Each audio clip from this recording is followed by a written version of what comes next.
16장 22절 신약 216페이지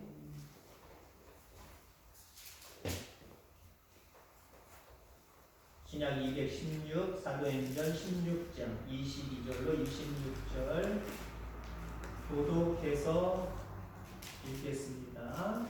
찾으셨으면 아멘. 무리가 일제히 일어나 고발하니 상관들이 옷을 찢어 벗기고 매로 치라 하여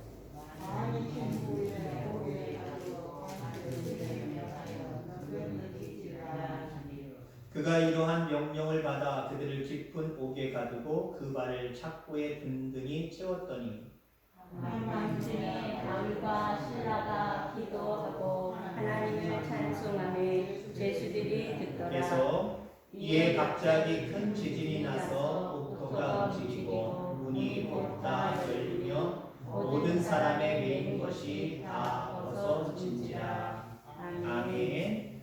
구약 시편입니다. 시편 40편 1절 페이지수 831페이지 구약 성경 831페이지 시편 40편 1절로 3절 말씀 천천히 함께 합독하도록 하겠습니다. 구약 831 시편 40편 1절로 3절 찾으셨으면 아멘. 합독합니다. 시작. 내가 여호와를 기다렸더니 귀를 기울이사 나의 부르짖음을 들으셨도다. 나를 기가 막힐 웅덩이와 수렁에서 끌어올리시고 내 발을 반석 위에 두사 내 걸음을 견고하게 하셨도다. 새 노래 곧 우리 하나님께 올릴 찬송을 내 입에 주셨으니 많은 사람이 보고 두려워하여 여호와를 의지하리로다. 아멘. 네, 반갑습니다. 11월 9일 수요 예배를 통해서 여러분들을 만나 뵙게 돼서 참 반갑습니다. 큰 은혜가 우리 속에 함께하기를 간절히 소망합니다. 여러분 노래 좋아하시죠? 노래 싫어한다는 사람 없을 거예요. 에이 그거 가볍게 그런 노래 즐기고 들어. 노래를 어떤 사람은 가볍게 여기는 사람들이 있어요. 너무 세상적인 것이라고 여기시는 분도 있어요. 그럴 수도 있지요. 그러나 노래는 참 우리 인간을 편안하게 만드는 힘이 있습니다. 근데 그 노래에도 여러 장르의 노래가 있죠. 여러분들은 어떤 장르의 노래를 좋아합니까? 연배를 보면 대부분 많은 우리 성도님들, 지금 성도님들의 연배에서는 아마 트롯을 좋아할 거예요. 그죠?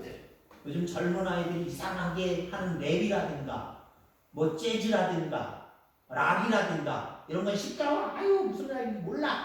그래서 싫어하고 배척할지 모르지만 트롯 내지는 뭐 창, 옛날 그런 판을 담는 우리나라 고유의 창 뭐 이런 것들 좋아하실 겁니다. 민요도 좋아하실 거고요.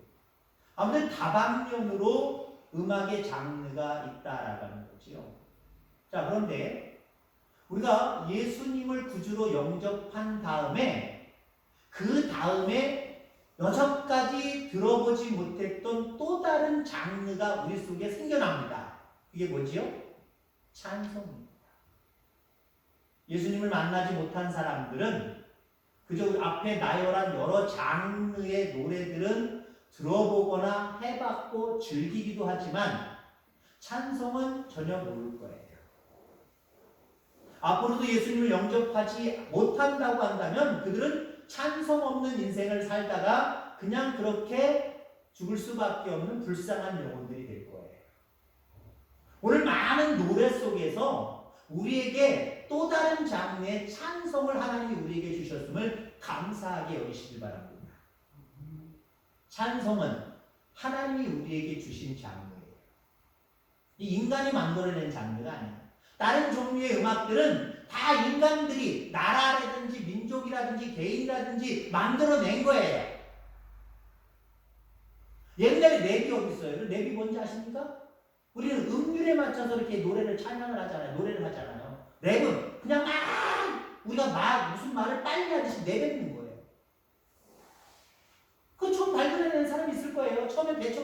되겠죠. 그러나 지금 요즘 날 젊은 아이들은 랩을 다 소리치고 난리가 납니다. 모든 장르의 음악은 인간이 만들어냈어요. 피조물들이 만들어냈어요. 근데 찬송만은 하나님이 우리에게 주셨습니다. 찬송의 힘은 대단해요. 찬송의 능력은 너무나도 대단해요.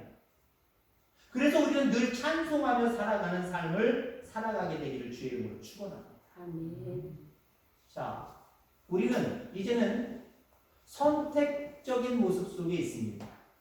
세상 사람들처럼 세상의 음악에 취해서 살 것이냐, 아니면 우리에게 주신 오늘 본문 10편 40편의 말씀대로 얘기하는 새 노래, 찬송을 부르며 살아갈 것인가. 원망, 좌절, 한숨, 슬픔, 눈물의 노래를 부르면서 살아갈 것인가. 찬송은 희망과 소망과 기쁨의 노래거든요. 우리는 그 좌절과 낙심과 이런 모든 것들, 슬픔, 한숨, 원망, 이런 노래가 아니라 기쁨과 소망과 이런 어떤 찬양, 찬송, 이것을 선택하며 늘 부르며 살아가는 저와 여러분들 다 되기를 주의 이름으로 축원합니다. 먼저 오늘 후반부에 읽었던 시편 40편 1절로 3절까지의 말씀. 한 사람이 웅덩이에 빠졌다 라고 이야기를 합니다. 수렁에 빠졌다 라고 이야기합니다. 그러니까 오늘 시편 40편은 웅덩이와 수렁에 빠진 사람의 이야기입니다. 그 사람이 누구냐? 다윗이었습니다. 다윗은 40편에 나는 수렁에 빠졌고 나는 웅덩이에 빠졌다. 그것도 어떤 수렁, 어떤 웅덩이? 기가 막힐. 말을 못하겠다는 거예요. 너무 깊은 수렁, 너무 깊은 그 웅덩이에 빠졌기 때문에 아무 말도 못하겠다는 거예요. 할 말이 없다는 거예요. 엄청나다는 거예요. 기가 막힌다는 거예요. 그런 수렁에, 그런 웅덩이에 빠졌던 다윗이 오늘 시편 40편 우리에게 말씀해 주고 있다라고 합니다. 1절은 부르짖고 기다리던 고난의 시대를 표현했고요. 2절은 하나님이 그 부르짖음에 응답하셔서 건져주셨고요. 3절은 그렇기 때문에 새 노래로 그분을 찬양한다라고 고백하고 있다라고 합니다. 여러분 그렇습니다. 신앙은요, 지금의 현재의 상황을 바라보는 게 아니라 지금 현재의 상황은 다윗은 뭐예요? 깊은 수렁에 빠졌어요. 깊은 웅덩이에 빠졌어요. 그 상황을 보지 않았어요. 거기서 건져주실 그 하나님을 바라보면서 뭐 했어요? 찬송했어요. 찬송했더니 하나님이 자기를 수렁에서 깊은 웅덩이에서 건져주셨다는 거예요. 아멘. 찬송은 그런 거예요. 세상의 장르의 음악들, 가사 내용들 보세요. 소망을 담기도 하지만 대부분의 노래들이 말 그대로 자기 자신의 신세 타령이에요. 대부분 사랑과 연관되어 있죠. 사랑하는 걸 서술하기도 하지만 이별의 아픔을 얘기하고 있어요. 그래서 이별의 아픔을 노래하는 그 가수의 노래를 들으면서 아이들은 어떤 생각을 합니까? 나도 지금 이별의 아픔을 겪고 있는데 저 가수의 노래가 가사 한 마디 쏙쏙 뚫네 같이 눈물을 흘리고 있어. 그것으로 끝이에요. 속은 편안해질지 모르죠. 마음은 편안할지 모르죠. 근데 거긴 치료하는 능력이 없어요. 그 슬픔에서 건져내는 능력이 없어요. 근데 찬송은 달라요. 찬송을 어떤 사람이 합니까? 아이고 내 팔자야, 웅덩이에 빠졌네, 수렁에 빠졌네, 어떡하면 좋아 라고 하는 사람은 찬송 못해요. 빠졌지만 안 빠질 수 없어요. 빠질 수 있어요. 빠졌지만 거기서 건져주실 그 다음 내일을 바라보면서 소망 가운데 기쁨으로 그 주님을 찬양하는 거예요. 노래하는 거예요. 그럼 하나님 거기서 건져주시는 놀라운 능력이 나타남을 여러분들 기억하게 되기를 주의 이름으로 축원합니다. 다윗의 인생을 보세요. 부모가 없지는 않았어요. 있지만 부모에게 그렇게 사랑을 받지 못하고 살았습니다. 막내였습니다. 나라를 구했지요. 골리앗을 물리치고 블레셋으로부터 나라를 구했단 말이에요. 구했지만 사울왕의 시기와 질투 때문에 도망자가 되버립니다. 살기 위해서 도망쳤단 말이에요. 장인에게는 쫓기는 신세가 되어버렸습니다. 한마디로. 광야의 덤불을 입을 삼아서 살아갑니다. 그리고 도망다니다가 어두워지면 자는 곳이 자기의 그냥 안식처가 되는 거예요. 눈을 뜨자마자 누가 또 나를 괴롭히고 누가 나를 쫓아오나 나를 죽이나, 그래서 눈 뜨자마자 또 바로 도망다녀야 되는 신세가 바로 다윗의 신세입니다.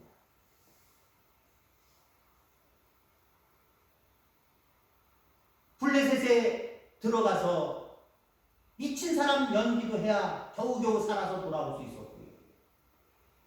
아들의 배반과 배신으로 말미암아 아들에 의해서 왕위에서 내려와서 도망자의 신세도 겪어봤고요. 다윗은요, 정말 기가 막힐 웅덩이에 기가 막힐 수렁에 여러 번 빠졌던 사람입니다. 자, 그러면 그 다윗의 입술에서 나오는 노래는 무슨 노래가 나와야 될까요? 왜 나를 막내로 낳아서 형들처럼 사랑을 못 받고 살았을까? 부모님의 그 서운하게 자기를 대했던 그 모습에 어쩌면 슬퍼하면서 슬픔에 한탄의 노래를 불러야 했을까요? 그래야 됐었습니다. 사실은 다윗은. 공을 세워놓고도 도망다니는, 그것도 장인에게 쫓겨서 도망다니는 그 신세를 생각하면서 배신과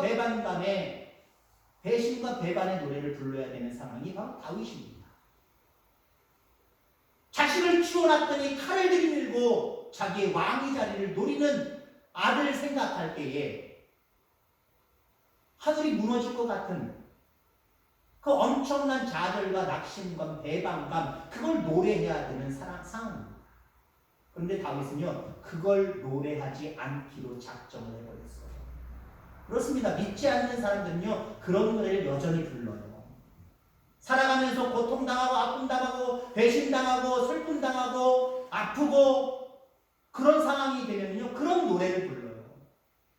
여러분, 우리는 그런 노래를 안 부르기로 작정하시길 바랍니다. 근데 안 부르기로 작정하는 것 갖고는 안 돼요.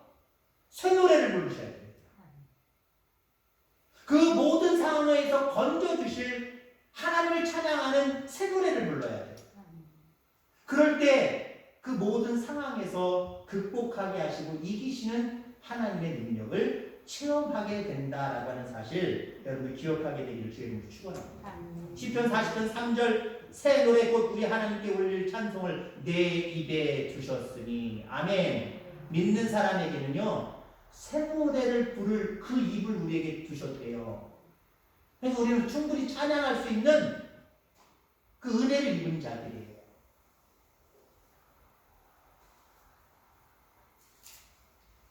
세상 사람들처럼 한탄하고 그러한 슬픔의 노래가 아니라 늘 희망을 노래할 수 있는 새 노래, 찬양할 수 있는, 찬송할 수 있는 저와 여러분들 다 되기를 주의 이름으로 축원합니다. 다윗은 노래의 능력을 알았어요. 사실 어렸을 때부터 그는 늘 찬양이 익숙했단 말이죠. 찬양하는 사람이었어요.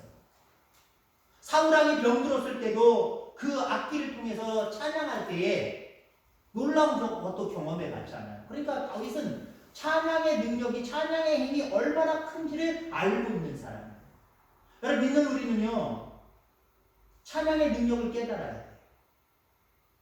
앞서 제가 기도한 거 내용을 기억하시는 분들은 기억하시겠지만, 말씀을 읽는 거, 기도하는 거, 그거 못지않게 여러분들 찬송하는 거 중요해요. 찬송의 능력을 안다면요, 이것만큼 중요하고, 물론 어떤 사람은 이것보다 더 중요하다고 여기시는 분도 있어요. 틀린 건 아니에요. 각자의 신앙에 따라서 찬송 속에 은혜를 더 많이 받은 사람들은 야, 말씀보다 기도보다 찬송이 중요해 라고 말씀하시는 분도 있을 거고, 반대로 얘기하시는 분들도 있을 거고, 너무 한쪽으로 치우쳐서 한쪽을 무시하면 안 되죠. 이게 다 중요한 거기 때문에, 기본적인 거기 때문에.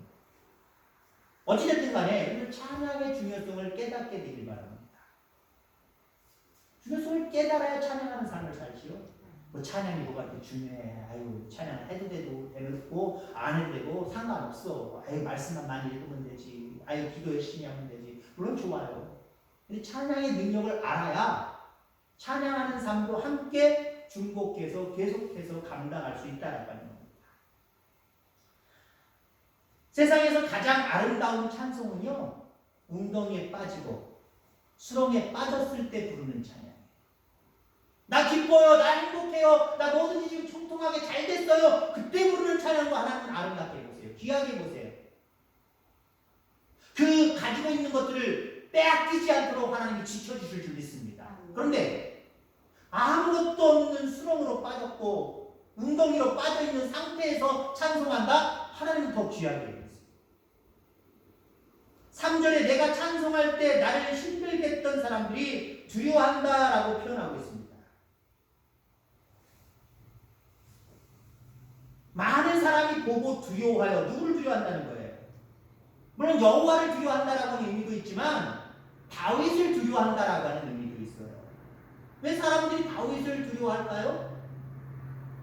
다윗은요, 골리앗을 죽이고 그리고 블레셋에게 큰 승리를 가져갔을 때부터 그는 그 전리품으로 자기 허리에 골리앗의 칼 단창을 끼고 다녔어요. 그게 무서워서? 아니에요.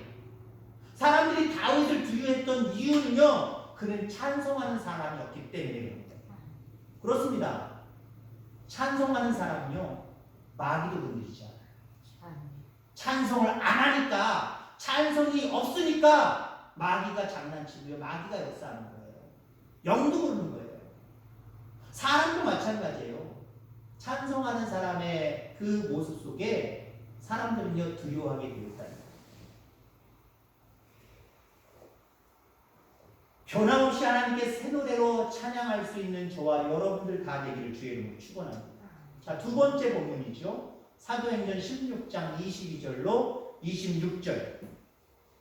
2차 전도 여행 때 바울의 이야기입니다. 빌립보 지역으로 갔지만 바울과 신라, 단짝했던 신라가 감옥에 갇힙니다. 복음을 증거한다라는 이유 때문에 감옥에 갇히지. 어둠 속에 갇혀버린단 말이에요. 역시 골짜기예요. 역시 웅덩이에요. 역시 수렁이에요. 거기에 갇혔단 말이에요. 감옥에 갇혔단 말이에요. 어둠 속에 갇혔단 말이에요. 다윗과 같이 바울도 신라도 거기서 하나님을 찬양했어요. 소망을 가지고 하나님을 찬양했어요. 다 꽁꽁 묶여있는, 착구가 처해져서 꽁꽁 묶여있는 그 상황이지만 그 상황 속에서도 찬양했어요. 이런 상황 속에서 이 사람들은요, 슬픔을 노래할 수도 있었을 거예요. 하나님께 대한 원망을 노래할 수도 있었을 거예요. 왜? 이렇게 복음을 방방곡곡 돌아다니면서 자기량으로 복음을 증거하는 우리가 왜 이렇게 감옥에 갇혀야 돼? 왜 책고를 치고 왜 이 고난을 받아야 돼? 아이고 내 팔자야. 한마디로 그들은 슬픔과 원망 이런 노래를 불러야 됐습니다. 근데 그들은 그런 장르의 노래를 부르지 않았어요. 하나님이 우리의 입술에 주신 새 찬양, 새 노래를 부르기 시작했습니다. 어떤 역사가 나타났습니까? 하나님이 지진을 보내서 온물을 여셨잖아요. 그 속에서 나오게 하시는 하나님의 큰 은혜가 있었다라고 하는 겁니다. 그렇습니다. 찬송은 살아있는 하나님의 능력입니다. 찬송은 살아있는 하나님의 능력을 가져오는 도구입니다. 찬송하니까 나는 알 수 없는데 천지를 창조하신 그 하나님이 그 땅을 흔드시는 거예요. 지진을 일으키시는 거예요. 감옥을 무너뜨리시고 그 문을 여셔서 나오게 하시는 거예요. 그렇습니다. 찬송은 하나님의 능력을 가져오는 아주 중요한 도구입니다. 그 도구, 우린 귀하게 여기고 늘 찬송하며 살아가게 되기를 주의 이름으로 축원합니다. 자, 찬송의 능력에 대한 부분을 결론적으로 말씀드리고자 합니다. 두 가지입니다. 앞서서 계속 이야기한 대로 찬송의 능력은 나를 살립니다. 첫 번째는 나를 살려요. 찬송하는 나를 살려요. 찬송하는 나를 수렁에서 골짜기에서 건져내십니다. 어둠에 갇혀있을 때 나를 환한 곳으로 인도해 주십니다. 자, 두 번째 찬송의 능력은요, 이웃을 살려요. 오늘 제목의 말씀이 거기에 핀트를 둔 거예요. 중심을 둔 거예요. 찬송은요, 나를 살릴 뿐만 아니라 그 찬송을 통해서 다른 사람을 살린다는 거예요. 이웃을 살린다는 거예요. 왜 그렇습니까? 찬송은 하나님의 능력을 가져오는 것이기도 하지만 찬송은 전염되기 때문에, 주변을 변화시키기 때문에, 내가 수렁에 빠지고 골짜기에 빠져도, 내가 어둠 속에 갇혀도 찬양하면은요, 다른 사람에게도 그런 상황이 있을 때 그 사람도 찬양하게 되어 있다라는 거예요. 우리 중요한 사람들입니다. 내가 찬송하면 사느냐 못 사느냐, 물론 내가 수렁에서 골짜기에서 웅덩이에서 건져내를 받느냐 못 받느냐, 어두운 데서 환한 곳으로 인도를 받느냐 못 받느냐도 결정되지만 내 찬송 여하에 따라서 다른 사람의 슬픔이 위로받기도 하고 위로받지 못하기도 하고, 다른 사람의 슬픔에서 해방되기도 하고 해방되지 못하고 갇히기도 하고. 이게 무슨 상관이에요? 나는 나와만 관계되지 내 것이 어떻게 다른 사람과 관계됩니까? 아니요. 찬송은요, 나를 살리기도 하지만 다른 이웃을 살리기도 한다라고 하는 거예요. 사도행전 16장 26절, 오늘 본문 첫 번째 거 마지막 부분에 보니까, 이에 갑자기 큰 지진이 나서 옥토가 움직이고 문이 다 열리며 모든 사람의 매인 것이 다 벗어졌다라고 표현하고 있습니다. 모든 사람의 매인 것이 다 벗어졌다.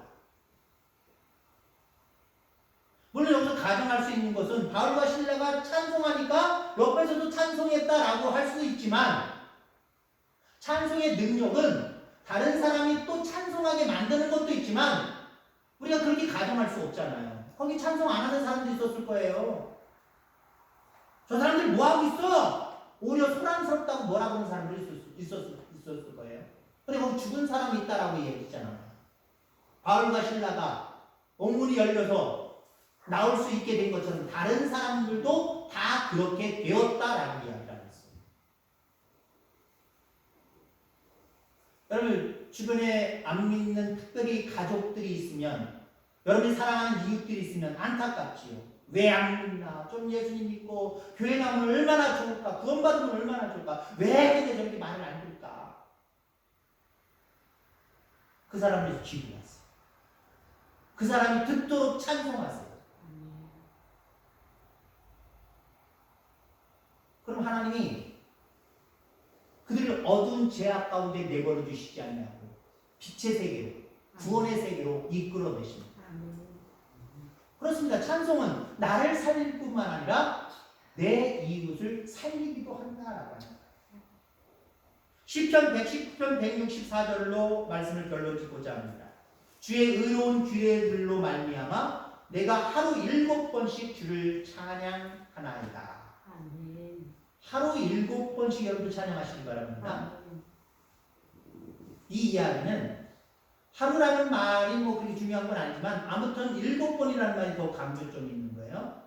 이스라엘 백성에겐 7은 완전 숫자입니다. 늘 언제나 매일매일 매 시간마다 늘 주님을 찬양하겠습니다. 이게 시편 기자의 고백이에요.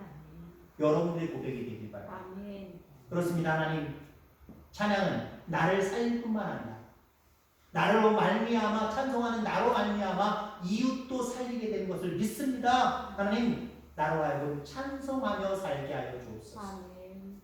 찬송하는 사람은요, 지금 현재의 웅덩이와 수렁과 어둠도 두려워하지 않지만 앞으로 어떻게 닥칠지 모르는 그러한 세계에 대해서, 미지의 세계에 대해서 미리 걱정하고 염려하지 않아요. 왜요? 찬송 중에 역사하신 주님이 지금 역사하실 거고, 찬송 중에 임재하시는 그 하나님이 앞으로도 임재하시고 역사하실 것이기 때문에 그저 나는 시편 기자가 얘기하는 것처럼 하루 7번 찬양하리이다. 늘 나를 찬송하며 살겠습니다. 라고 고백할 수밖에 없어요. 오늘 여러분들의 고백 그렇습니다. 하나님, 늘 하나님을 찬양하며 살겠습니다. 찬송하며 살겠습니다. 이렇게 결단하는 귀한 시간 되기를 주의 이름으로 축원합니다. 기도하겠습니다. 하나님 아버지 감사합니다.